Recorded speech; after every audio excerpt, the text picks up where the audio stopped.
Hi everyone, my name is Benjamin G. Sangkay. On this report, I'll be explaining chapter 23, which is the martyrdom at Bagong Bayan.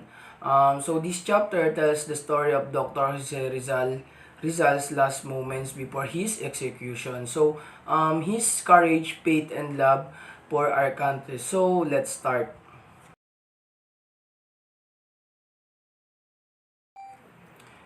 The chapter opens with a passage from Dr. Jose Rizal's farewell poem, which is the Mi Ultimo Adios, or the My Last Farewell, which expresses his deep love and willingness to sacrifice his life for the Philippines.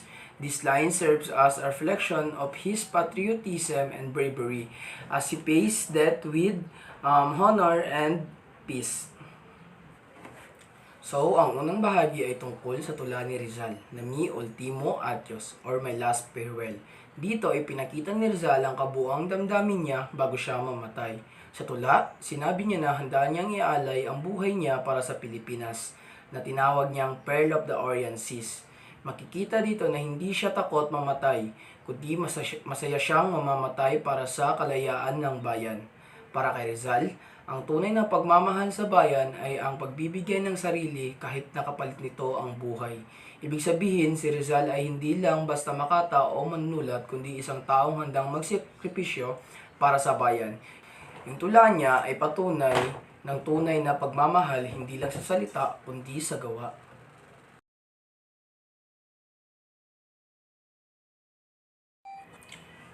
After his trial before the military court, Rizal was informed that he would be executed on the morning of December 29, 1896 at 6 o'clock. Captain Rafael Dominguez officially read to him the sentence of death. Despite knowing his fate, Rizal remained calm. On the night before his execution, he spent his time writing farewell letters to his family and close friends, such as Professor Ferdinand Blumentritt, conversing with Jesuit priest and preferring his soul through prayer. He also wrote his last poem and retracted from Mansory, returning to the Catholic faith. On that same night, he married Josephine Bracken under the Catholic rites. With courage and dignity, Rizal faced his death at Bagong Bayan Field on December 30, 1896 at 7 o'clock in the morning at the age of 35. Pagkatapos ng kanyang paglilitis, nalaman ni Rizal na siya ay bibitayin noong umaga ng Disyembre 29, 1896. Binasa sa kanya ang hatol ng kamatayan ni Captain Rafael Dominguez. Pero kahit ganon, nanatiling kalmado at matatag si Rizal. Sa halip magpanik, ginugol niya ang oras sa pagsusulat ng mga huling liham para sa pamilya at mga kaibigan, sa pagdarasal at sa pakikipag-usap sa mga pari. Sa gabi, bago siya mamatay, sumulat siya ng kanyang huling tula, bumalik sa pananampalatayang Katoliko at pinakasalan si Josephine Bracken. Pinakita dito na si Rizal ay matatag at marunong tumanggap ng kanyang kapalaran. Kahit alam niyang mamamatay na siya, hindi siya nagreklamo. Ginamit pa niya ang natitirang oras para magpaalam at magdasal, isang simbolo ng pananampalataya at katahimikan ng kalooban. On the morning of December 29, 1 hour after hearing his sentence, Rizal was moved to the prison chapel where he would spend his final hours. He requested that his former Ateneo professors be with him during his last moments. His first visitors were Mr. Miguel Sadera Mata, the rector of the Ateneo Municipal, and Father Luis Viza. Despite his situation, Rizal remained in good spirits. When Father Sadera left, Rizal reminded Father Viza about the image of Sacred Heart of Jesus that he made as a student. Father Viza, having anticipated this, brought the small image and handed it back to Rizal, who received it with joy and placed it on his table. Kinabukasan, lumipat si Rizal sa chapel ng Pulungan para dito gugulin ang huling oras niya sa pagdarasal. Humiling siya na makasama ang mga dating niyang guro mula sa Ateneo bilang tandaan ng respeto. Dumating si Father Viza na nagdala ng imahe ng Sacred Heart of Jesus na si Rizal mismo ang gumawa noong estudyante pa siya. Makikita dito na kahit sa huling sandali ng buhay niya, hindi niya nakalimutan ang kanyang faith at mga taong tumulong sa kanya noong kabataan niya. Yung imahe ng Sacred Heart ay simbolo ng pananampalataya niya kay Jesus. At parang paalala na buo pa rin ang kanyang pananalig hanggang sa huli. At 8 o'clock in the morning, Father Antonio Rosel arrived to relieve Padre Viza. Rizal invited him to share his breakfast later that evening at 10 o'clock. A draft of retraction letter from Archbishop Bernardino Nozaleda was presented to Rizal, but he refused to sign it because it was too long. So, Father Balaguer then showed him a shorter version prepared by Padre Pio P, which Rizal accepted after making some minor revisions. At 11:30, he wrote and signed the retraction, which was witnessed by Juan del Fresno and Eloy More. In these documents, he renounced Masonry and reaffirmed his Catholic faith. After signing, he confessed to Father Villaclara and rested. Sa bahaging ito, ipinakita ang tungkol sa retraction letter, may draft ng mahabang sulat mula sa simbahan, pero tinanggihan ni Rizal kasi masyadong mahaba at formal. Ipinakita naman sa kanya ang mas maikling version ni Father Fiofi at ito ang kanyang pinirmahan. Sa sulat na ito, binawi niya ang pagiging mason, humingi ng tawad sa simbahan at muling tinanggap ang pananampalatayang Katoliko.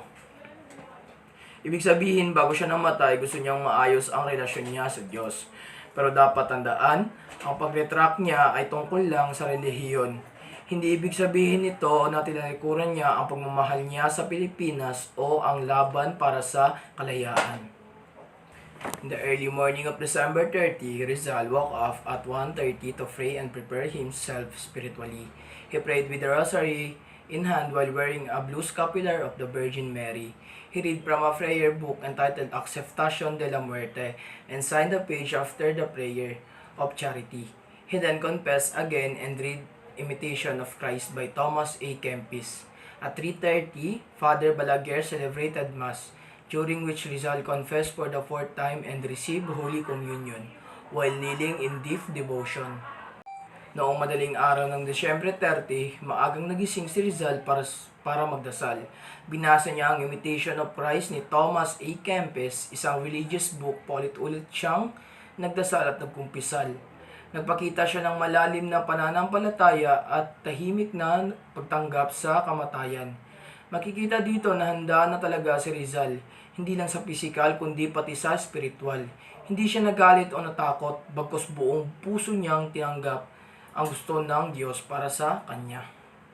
At 5 o'clock, he took his last breakfast and then distributed books and religious pictures to his mother and sister as farewell gifts. Shortly after, Josephine Bracken, accompanied by Rizal's sister Narcissa, arrived to be married to him canonically. The ceremony was officiated by Father Balaguer, and Rizal gave Josephine a copy of Imitation of Christ, which he signed and dedicated as a wedding gift. By 6 o'clock. He was fully prepared for his execution, which was scheduled by order of Governor Camilo Folavieja. Habang hinihintay ang kanyang oras, kumain siya ng almusal at binigay ang kanyang mga libro at religious pictures sa kanyang pamilya bilang alaala. Dumating din si Josephine Bracken kasama ang kapatid niyang si Narcissa, at doon sila ikinasal ni Father Balaguer. Bago siya namatay, gusto niyang ipakita na mahal pa rin niya si Josephine at ang pamilya niya. Ang kasal nila ay simbolo ng pagmamahal at kapayapaan. Parang paraan ni Rizal para magpaalam ng maayos at mag-iwan ng alaala ng pag-ibig. Before leaving his cell, Rizal wrote his final letters. The last one, written at 6 in the morning on December 30, was addressed to his parents. In it, he expressed sorrow for the pain he had caused them and thanked them for their sacrifices. He also wrote 2 other letters dated December 29, one to his best friend Blumentritt and other to his brother Fasciano. In his letter to Blumentritt, he mentioned that by the time his friend received it, he would already be dead. But he assured him of his innocence and clear conscience. In his letter to Fasciano, he expressed gratitude for his brother's sacrifices and reaffirmed his love for his family. Bago umalis ng selda, sumulat siya ng 3 liham para sa kanyang mga magulang, kay Fasciano at kay Blumentritt. Sa mga sulat na ito, nagpasalamat siya, humingi ng tawad at sinabi na malinis ang kanyang konsensya. Pinapakita dito ang kababaang loob ni Rizal. Hindi siya nag-iwan ng galit o puot. Ang gusto lang niya ay kapatawaran at pasasalamat sa mga taong naging parte ng buhay niya.